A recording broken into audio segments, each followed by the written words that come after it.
Hello everybody, it's the Historical Gamer once again, and today we're returning to War in the Pacific, Admirals Edition, our play-by-email game against XTRG. We're playing as the Allies, XTRG is playing as the Axis, or as the Japanese, and we are in early February of 1942, I guess actually closer to mid-February, it's February 11th of 1942.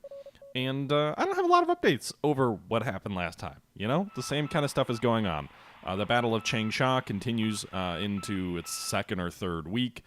Fighting in the Burma Theater continues, although it's definitely not the central area of concern for any parties involved at this point. The Japanese dispatching mainly only Royal Thai divisions, while the Allied forces are insufficient to stand up to much more than that.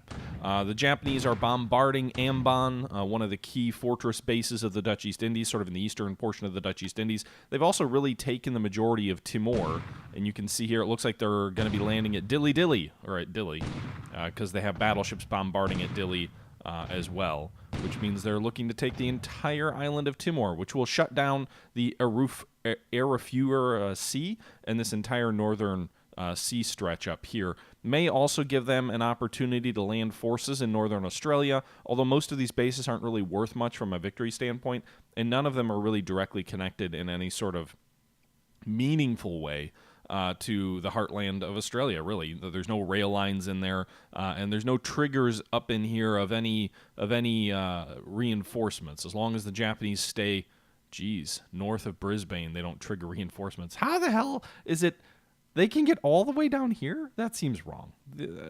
Whatever. But anyway, so that's the situation there. So if they do land in northern Australia, I'm not too worried about it, because honestly, most of those bases other than Darwin just aren't worth very much from a gameplay perspective.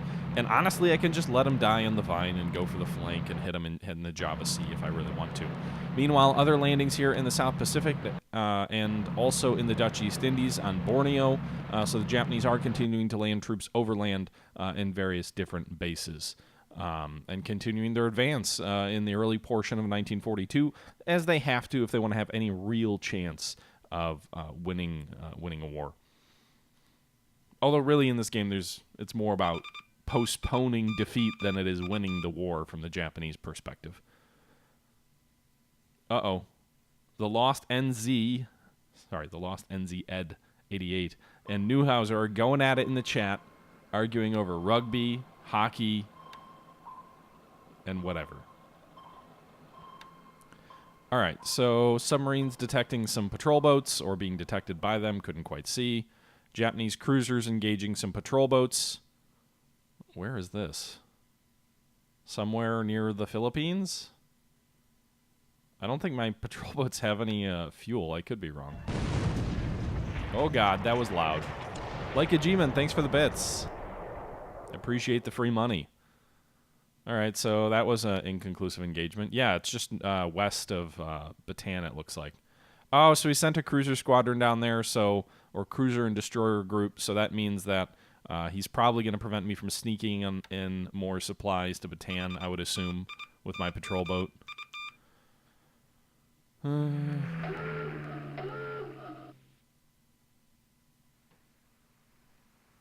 Okay.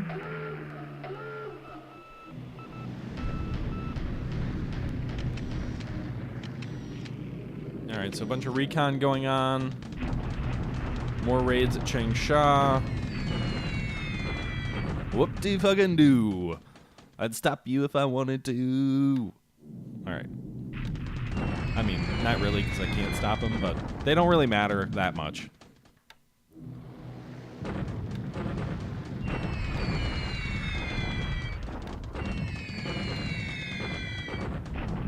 Lots of bombing raids in China.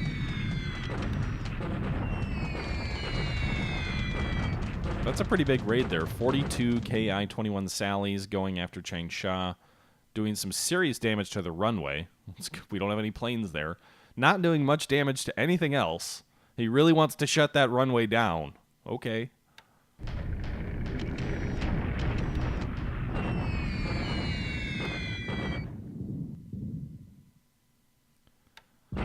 Alright, a lot of little raids on Changsha. I don't know why he keeps going for the airfield.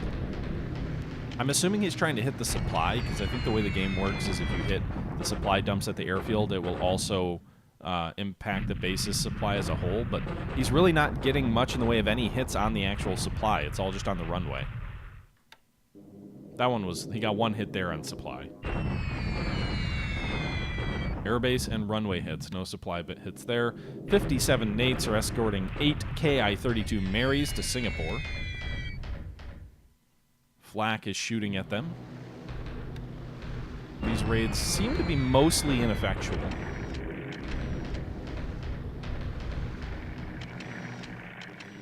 Recon to the... Interesting.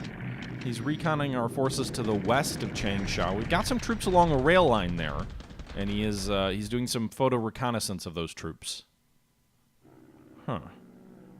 I have them placed there to prevent any flanking maneuver along the rail line to the west of Changsha. I don't know that he can really supply anything. There's no direct roadways to the left there. But that's mainly there to prevent him from doing like a cheap little like one brigade hop and all of a sudden your main supply railway is cut off.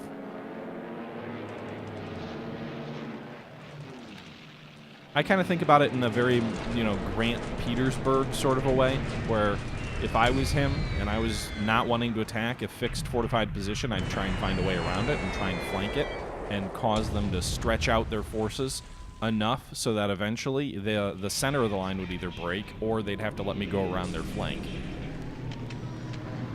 P-40 for sure. 9 Airacobras here versus 45 Zeros over Rangoon. That's not a sweep I'm going to win. 2 Airacobras shot down.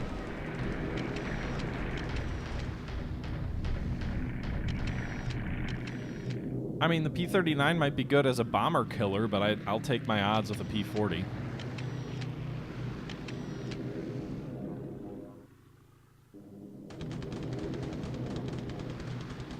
It is, Pancho. You can invade Los Angeles in this game if you're Japan and you have a death wish. Meanwhile, more raids here at Rangoon. 6 Sallies, 31 Oscars escorting. By the way, guys, how's the volume mix? The mixer makes it look a little bit loud. It's loud in my ear, but I can't actually hear myself. I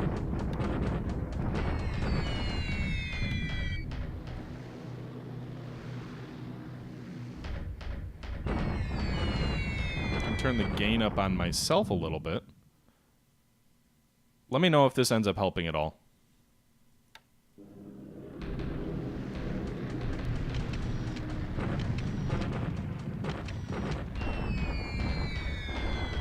I don't know if Patton's army or whatever comes if the U.S. is invaded, but the U.S. gets a bunch of extra reinforcements if the Japanese invade.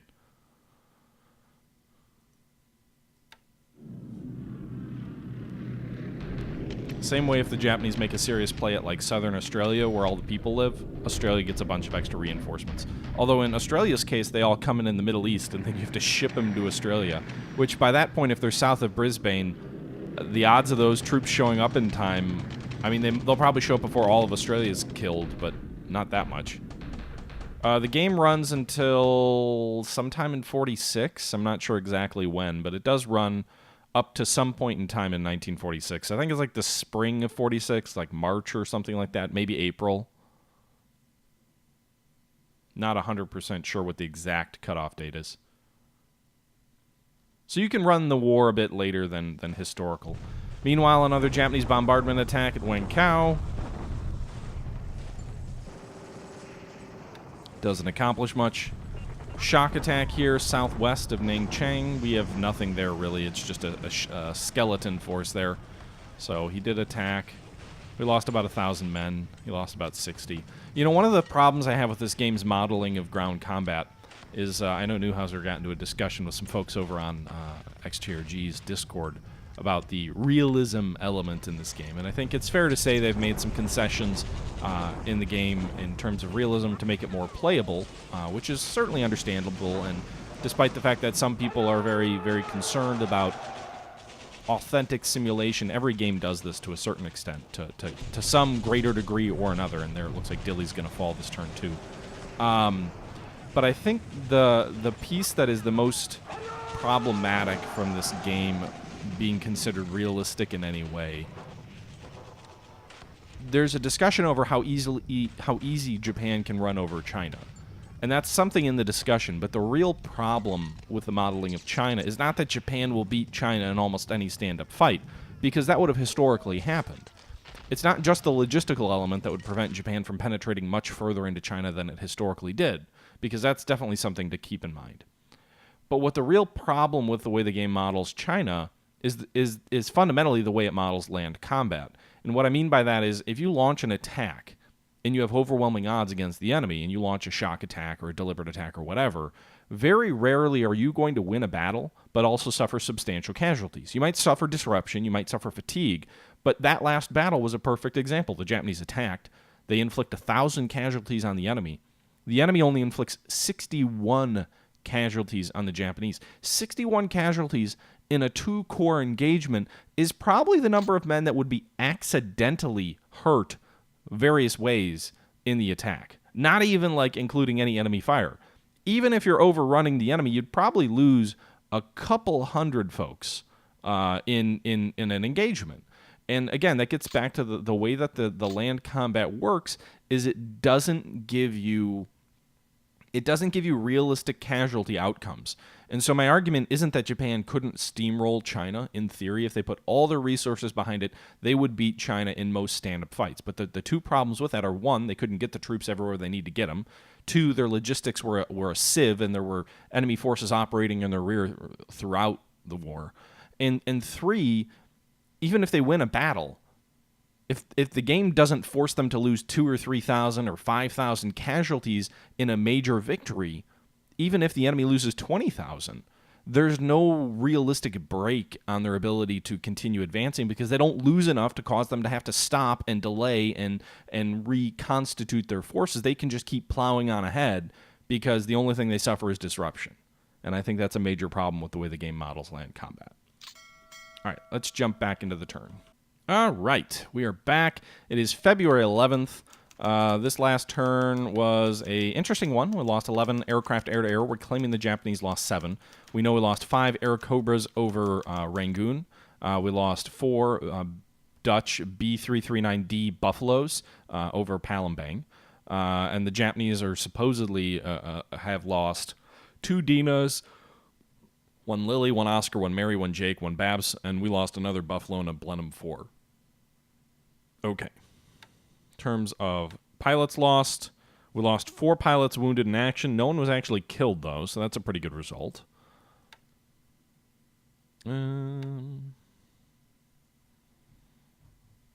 Okay. Meanwhile, the airfield... Did they actually bomb the airfield, or did they just run a sweep over it? I'm pretty sure they just ran a sweep over it. I guess they did have a couple of sallies that came in. So, all right. So here's what we're doing. So these ships up here are remaining on station, and they're not hopefully going to get attacked by the enemy. 35,000 supply north of Rangoon. Meanwhile, we are going to roll 2 supply convoys or 2 supply transports in at full speed into Rangoon with about 6,000 supplies. They'll get there before sunup, they'll dock, and they'll hopefully start to unload supplies right away.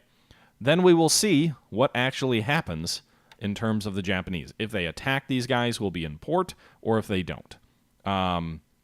Meanwhile, we're going to have all of this other shipping sort of stay up here to the north. We're going to go ahead and send this convoy over here, and we're going to have them kind of just hang in place, not retire, just remain on station with their additional 29,000 supply. And then we've got this convoy here of about 74,000 supply that's likewise going to go ahead and wait. It's going to be a while, actually, before all these guys get in. So we'll probably have these guys wait a little bit further north, and they're gonna stay on station as well.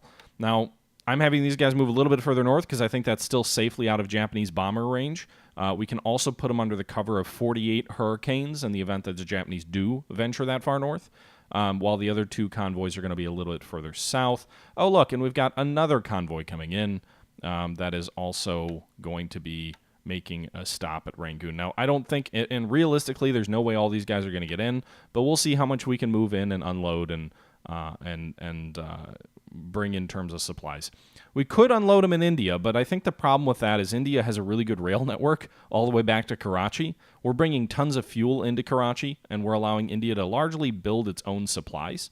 And so this influx of fuel will feed the industry in India, which will then ship the supplies to the east without risking any shipping at all. Although we could potentially drop maybe 30,000 supply into Chittagong. Just it's a little bit more efficient to do that. No, did we win? Did we win World War II yet, Barb? No, we didn't win World War II. We did win Unity of Command, if that's what you're asking about. Okay, so that's the situation there. I think what I'm going to do is I'm guessing he's going to run another fighter sweep. My assumption is that he will run another fighter sweep over Rangoon. Now, if he brings 40 zeros against us, I can't match 40 zeros in the air with anything. I've got 8 P-40Bs, 1 P-40E, 5 P-40Es, 8 P-40Bs, and about 20, not even, about 13 Hurricanes. We really can't match him in an air-to-air battle. We could potentially bloody a bomber force if he sends those, but I don't think it's likely that he's going to send them. I'm going to go ahead and send these guys. One of the B-24s is better now, so we're going to send these guys back to Lido, where they can meet up with the other bomber formations that we pulled back into India. Those guys are also on a rail line, so that'll allow us to supply China from there and give them the fuel they need to fly missions. So we'll get one of those liberators will get out. And then we've also, and Poncho, thanks for the follow. Appreciated. We've got Blenheims and Hudsons and everything else. Oh my, 38 of them. I just don't know, like, I don't know. We're pulling these guys back. So they're heading west. So they're heading back into Pegu or maybe up north here. But the 2nd Royal Thai is just not a formation that I feel like engaging at the moment. We haven't been able to drive them back. I think it's mostly the terrain that's allowing them to be successful. Meanwhile, the BFF Brigade, the Best Friends Forever Brigade, is holding its position just south of Pegu. And as long as Pegu is held, their rear is secure. So we can have these guys hold on this side of the river. The Japanese will have to shock attack when they cross it. It's probably a Royal Thai division. It might give them a little bit of a shock to do that. I don't know. I mean, we could try and night bomb raid Bangkok, but we can't even reach Bangkok with all of our troops. Actually, what we should do here is we should send some of these guys on a recon mission of Mulman to see what he actually has here. So we'll send these guys to Mulman here on a recon mission. And then I think we've got some patrol aircraft here as well, some Catalinas. So we'll do that as well. We'll send these guys on recon. Actually, those Catalinas can be used in supply roles. Maybe I should pull the Catalinas back to Lido, and then we should really like dump supply into China from Lido. Go over the hump. It's incredibly inefficient.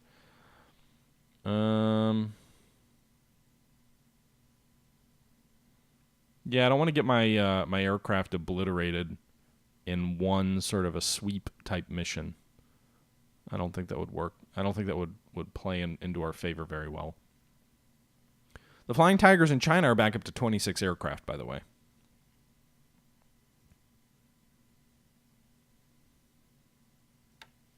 Is he running recon over here?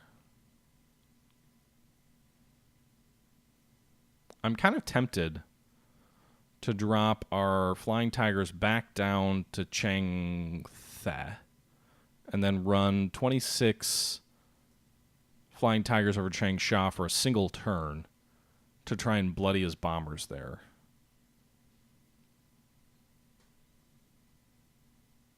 It's an intriguing idea.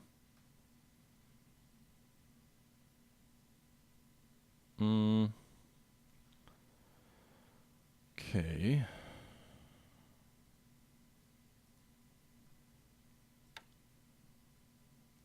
Where are these guys going? Space Force with aviation support is going where? Singatan? Where's that again? Oh, they're going here. Honestly, I wonder if they'd be better off here. But they've got to move 2 hexes that way. I don't have any aviation support here. It's also a small airbase. This airbase, meanwhile, is a good size, actually. Oh, no, it's still only 1. So why would they go there? I guess just to help them build forts. Chengtha might be interesting. I'll have to consider that. I don't think I'm going to do it this turn, but it is something I'm going to consider. Meanwhile, we still have 1 unit along the rail line here toward Hankow and Wuchang. It's a small remnants of a Chinese corps that was badly battered. Meanwhile, these troops here, yeah, like we're starving. I've got supply in the units, but I can't feed any supply into Nanyang. And so I don't really know. I was going to try and move some of these forces, I thought. I was going to move some of these forces out of the base, because you can see these guys, they have 700 supply, but there's nothing in reserve. And so they're going to get disrupted and eventually starved out. So we did order some of these units, the 85th and 76th Chinese Corps, to fall back to Sian. But this is a really tricky spot to be in, because I don't have the supply to move troops around much, and I also definitely don't have the supply to, to just stay there. Sian doesn't have enough supply as it is either, although they've got 6,400 in reserve, and none of their units are low on supply, in theory at least, so there's that. Okay. Fish, I'm from Wisconsin. I don't live there anymore, but if that's what you're asking. Okay, so we drove these guys back. We're shifting other troops around, keeping these guys in place. Are we railing anybody anywhere? I thought I was moving some troops to the west over there.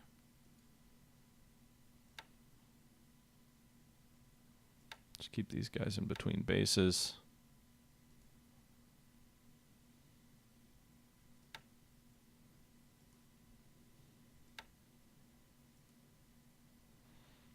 Yeah, I don't remember where we were sending. We were sending someone by rail somewhere. Maybe it was into Changsha. I think we're pulling some units out of Changsha, too. Trying to keep track of everything.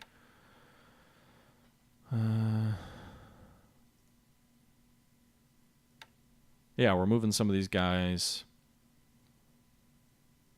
around. And then we've got this 1 unit here that was just driven back. But yeah, not a lot's changing this turn in China. Indeed, go Badgers. Okay, so not a lot's changing in China this turn. I think the real question is gonna come up in Rangoon, is we're gonna see how effectively can we bring supply into the base. We're down to 10,000 supply. Burma is such a supply sink; it just chews through supply, and that one of the key reasons it's difficult to hold is the way it just eats through your supply. Meanwhile, the few troops that we were trying to bring in to reinforce are slowly making their way through the mountains. 25 miles in, these guys are 36 miles in to getting to their base. Lido, I don't think we're sending anybody over to China this turn, right? No, these guys are all just kind of resting. Heavy bombers, I think the B-17s are all grounded. They are. Okay. So that's the situation there. Meanwhile, Singapore is continuing to bomb. I think we have about just over 1,000 assault value at Singapore. So not a lot. If he brings a strong force to Singapore, he can definitely overwhelm and defeat us there. We do have 4 forts, and we're working on a 5th, although I'm not sure if we'll ever actually make it or complete it. We've got some air units near Palembang. We've got some air units near Djambi. We're going to go ahead and move some of these fighter units north. As a reminder, we're trying to get them out to Rangoon or up into India. So we'll combine them there. So we've got 2 fighters on the northern tip. We've got a few Air Cobras actually ready to fly in Singapore now, too. Although we're going to fly them out as well. Can't reach. That's because you're not using drop tanks, buddy. Go ahead and reach now. All right, so we now have 5 Air Cobras here on the northern tip of Sumatra. Next turn, they'll go ahead and fly out to Port Blair and then to Rangoon, or Rangoon if they can make it. I've already kind of pulled out the rest of my American Air Force out of the Dutch East Indies. Meanwhile, we have, I think we've got most of our aircraft are based out of, not most, but we've got a handful of aircraft at Darwin. We are building up the forts at Darwin. So we're at level 3 forts now. We've got a reasonable amount of troops here, 233 assault value on Darwin on the northern coast of Australia. I don't think he would land there, although really it's the only base worth taking. It's worth 90 to the Allies. It's only worth 9 to the Allies. It's worth 90 to the Japanese.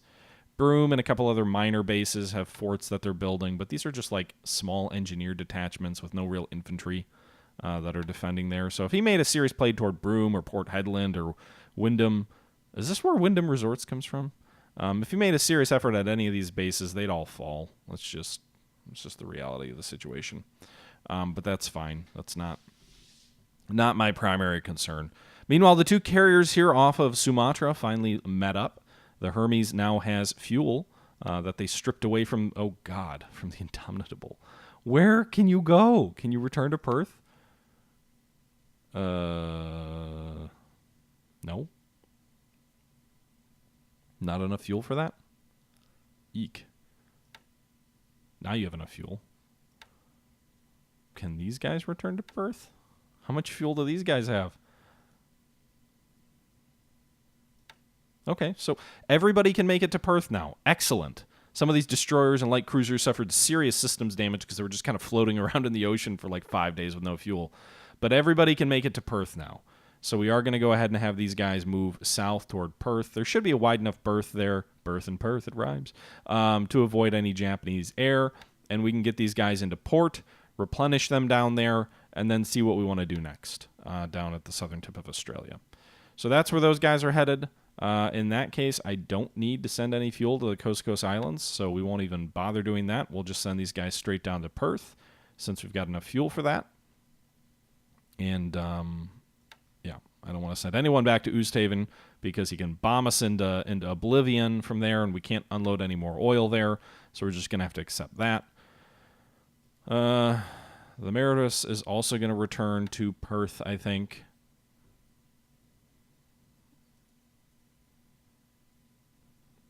Okay. And this tanker is returning to Cape Town. Doesn't have enough fuel to do it. I think actually it might once it gets off map. Amphibious group here loading troops. No troops to load. Interesting. We'll disband them at base for now.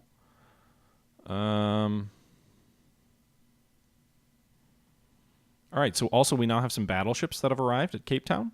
So you can see here we've got the Revenge, which just arrived. It's a Royal Sovereign class battleship. Carries 8 15-inch guns. It's got radar, so that's good. Doesn't have another refill till 43. Meanwhile, if we check on the repaired ships, the Repulse is 84 days away from being ready for sea in all respects, and the Prince of Wales is 312 days away from being ready for sea. In terms of other units and troops heading out, we've got various units and transports arriving at Aden here to help carry another Australian division here, which is arriving. It'll be the 7th Australian Division that's going to be arriving at Aden, and that's another Desert Rat division. So they're going to be showing up here very soon. Meanwhile, our transports that are carrying a division to Australia are just to the west of Colombo, just to the west of Ceylon. Ceylon, however you pronounce that. Nope, that's not the guys I was thinking of. That's an RAF group. Where are the troops I was thinking of? Are they further? What's here? No. More tankers? Where did those guys go? I don't think they're this far south yet.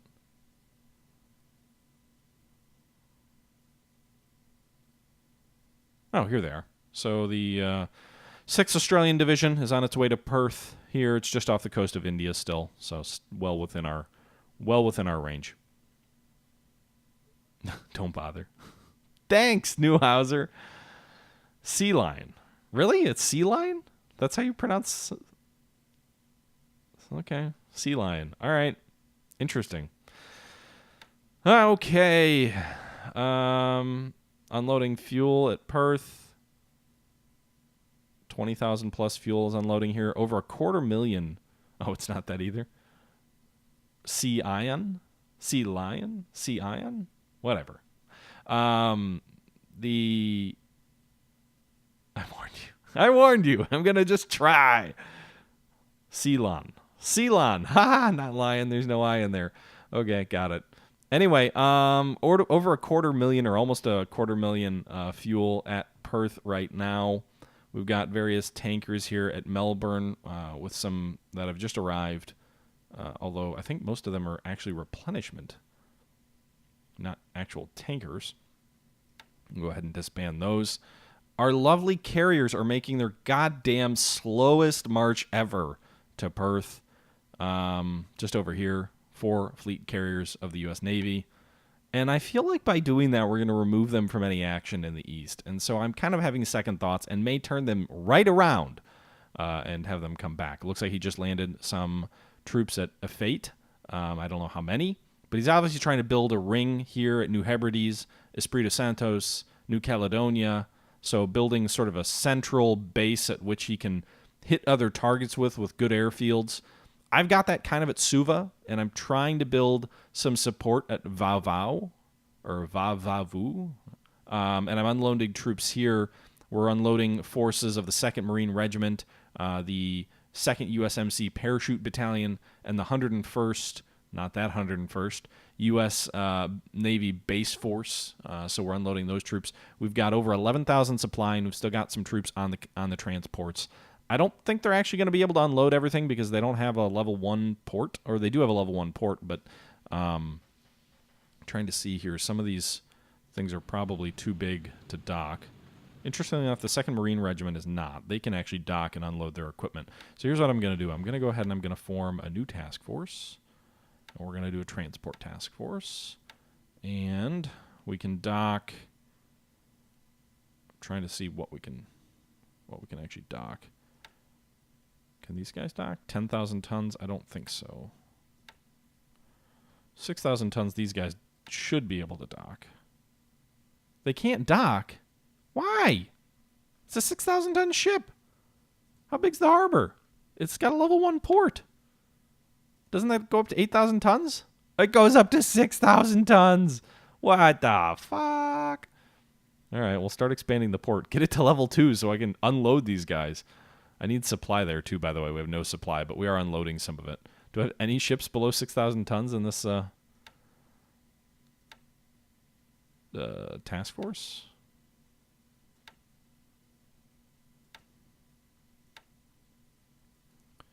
I'm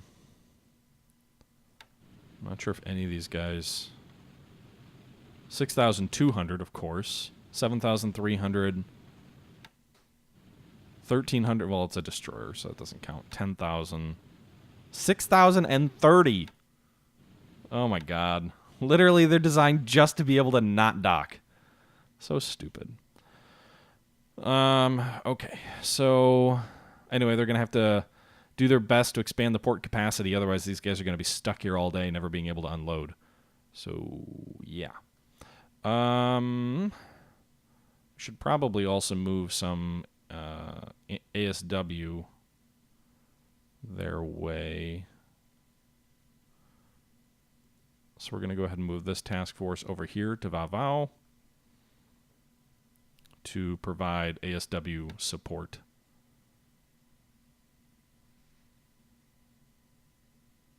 Hey, Charcoal Cheetah, you just show up? Never seen anyone use one of those commands, by the way, here before. All right, return to San Francisco. No, don't go that way. That looks like you're sailing straight to the Japanese islands. I do have a light cruiser at Pago Pago. Yes, I do. I like keeping a small number of units around to have maximum flexibility. All right, so he's going to go there, return to base. I don't have a lot going on else this turn. I know I've been kind of clicking around a few things, and there's probably a few more things that I need to do before I send the turn over to XTRG. But in terms of like actual things that I need to do this turn, there's not a lot. I already kind of set my logistical stuff up last turn to be ready. We did form the, and I know I'm butchering the pronunciation, we did form the Admirals Division a turn or so ago. So we do have that unit ready for action. Now, it is currently in combat phase, or Americell, or however you pronounce it. It is currently in combat phase. We probably want to set them in strategic movement, unless I'm going to land them on a beach somewhere straight out of Los Angeles, which I don't, or San Diego, which I don't think is the goal. So we'll move them into strategic mode. It's going to take 2 days to get this division into strategic mode. They are allowed to upgrade. They are allowed to get replacements. Many of my units, I have that all turned off, but I do think there's value in allowing your primary combat units there. They're a little bit short on combat engineers. Looks like they're 8 squads short of combat engineers. They're a little bit overkill on the 105mm howitzers. They're supposed to they have 54. They're only supposed to have 36. So always good to carry a little bit more thunder in your back pocket. A little bit over on the engineers. They're overstacked on engineers and a little bit under on motorized and regular support. In terms of political points, we've got 66 available to us. I don't think we can convert any of the other units here. 3rd Marine Raiders, maybe. They're currently in a restricted headquarters. It costs 78 to change them. So we could change them to the Pacific Theater next turn. Marine Defense Artillery Battalion here. This guy's pretty small. Could probably change him. We probably do want to change him too. I want to get more of those units on various islands and defensive positions. So I think we'll go ahead and put this guy South Pacific. Would probably be the most logical place to send him. So we spent a little bit of political points there. And Coastal Artillery. Those guys are fixed headquarter units. We can't move them. They're grayed out. So yeah, that's the situation right now. Smaller units to reform. I think we've already issued the orders to reform units. What are ground units that are destroyed right now that can reform? There's some Dutch units I don't really want to reform. There's some expensive ones like the FMSV Brigade that was at Hong Kong that I don't want to reform because I can't afford it. Won't be able to afford it for a long time, and 500 political points is much better spent converting American battalions and regiments to the Pacific rather than reforming a destroyed unit. The New Caledonia Detachment Free French, again, I don't think I have much in the way of pool of Free French forces, and it's probably not something I want to reform right now. There's just not a lot of units here that are really worth reforming at the moment.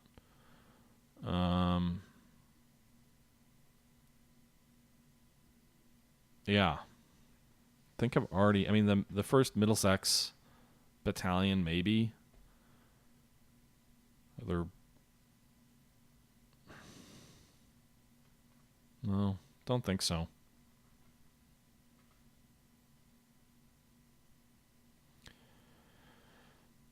Maybe the first independent company. I think they're part of a bigger unit.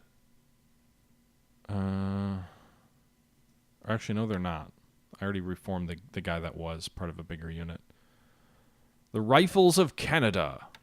Yeah, let's reform them in Vancouver. Give those Canadian soldiers some love. It'll only cost us 5 political points anyway. And the Winnipeg Grenadiers Battalion will also reform them. 14 political points. So get those Canadians back in action there. They'll save the day. Little known fact, you guys. World War II is actually won by the Canadians. If it had not been for the Canadians, World War II would have gone very differently. Are these guys all going to Eastern U.S.? Yes, they are. Okay.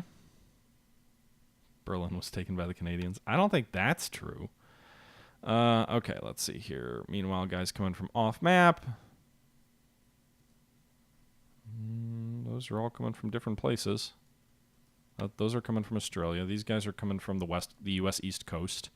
So we've got a good amount of supply or fuel coming to Cape Town, which is badly needed, by the way. It is completely out of fuel at the moment. So we've got 60,000 on the way on 30 ships, moving at flank speed, arriving in 8 days at Cape Town. That'll go a long way to making Cape Town an efficient and effective base again. They generate 250 supply there per turn, but that's not very much.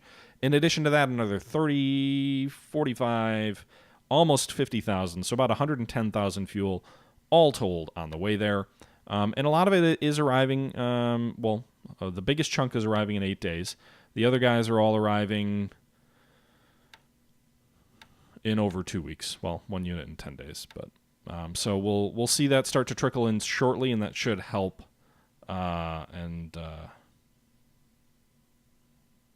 make things better.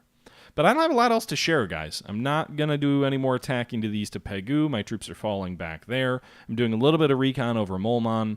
We're continuing to shift and move troops around a little bit in China as we kind of hold on there.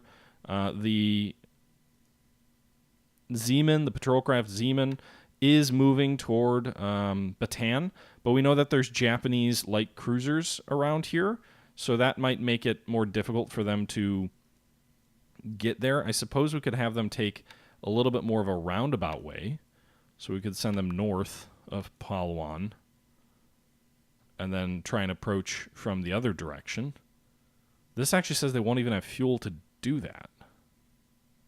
Or they have barely enough fuel? Huh. Is there any fuel at any of these bases that they can replenish? A little bit there, but probably not enough to warrant anything. I mean, the flip side is we could send some to Cebu. We could send the supplies to Cebu. It wouldn't really help that much. These guys are out of supply, though. There's no supply in the base. The troops there still have supply, but the base isn't generating any supply. If we bring in 600, that'll keep Philippine Infantry Division and the U.S. base force there supplied probably for a month, I would guess.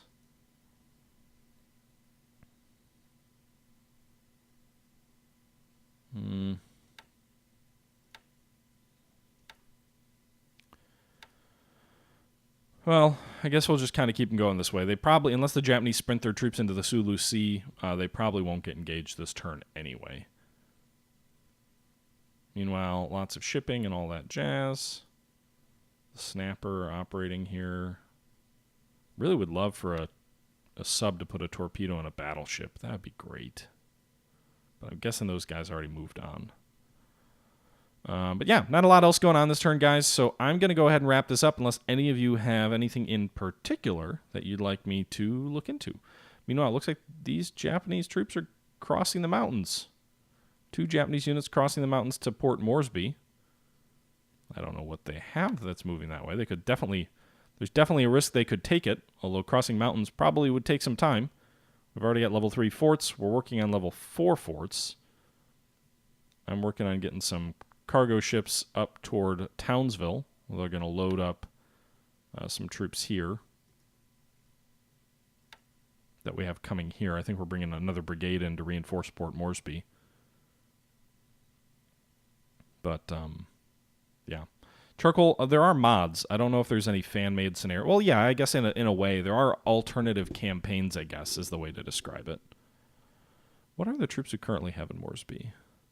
The Indian Brigade is really the backbone of our force there. They have... Oh, that's a bad brigade. 30 experience, 48 morale. Ooh. How about you guys do some training? I don't think that's going to make a difference.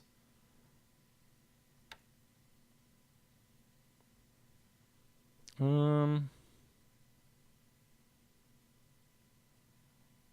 also don't know what he has like at Rabaul. I don't want to just sail like a large ground unit into getting sunk by aircraft that he might be basing out of Rabaul. Anything else in the way of SIGINT?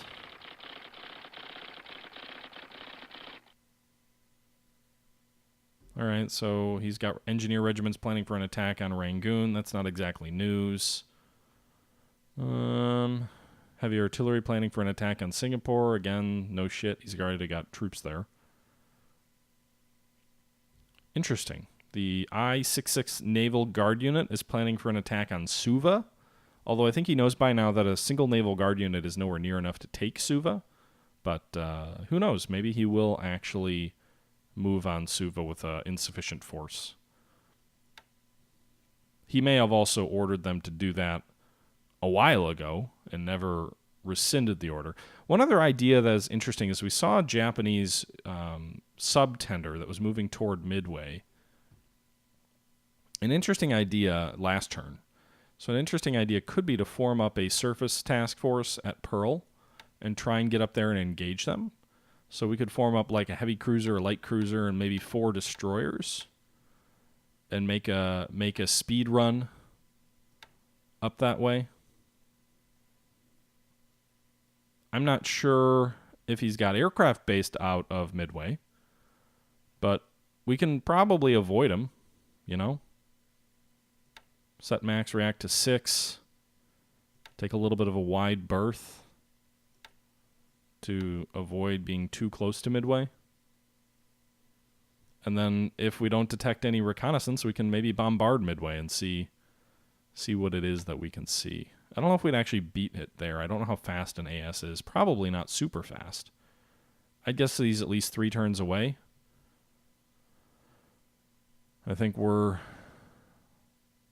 several turns away from Midway as it is. I don't know if I want to sprint my heavy cruisers out that way. We could burn through almost all of our fuel.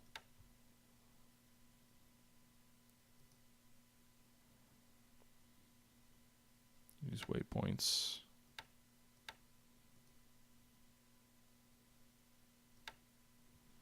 So I think we could get up there. Again, we're going to burn through the vast majority of our fuel to get up there. But we could do it. Probably wouldn't have much in the way of subs there. We could do a surface bombardment of Midway with the heavy cruiser.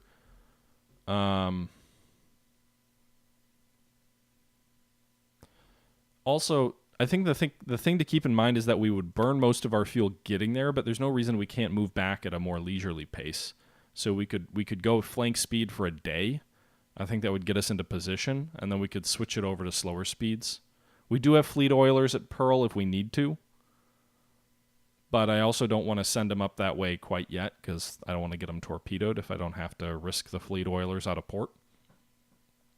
That red line only assumes if we flank speed all the way up there and all the way back, then we'll run out of fuel. But there's no reason to flank speed back, I don't think. So I guess we'll see. And then we'll bombard Midway. Is the plunger doing anything out this way? Does it have any fuel left? Actually, they're out of forward torpedoes. So you return back to Pearl.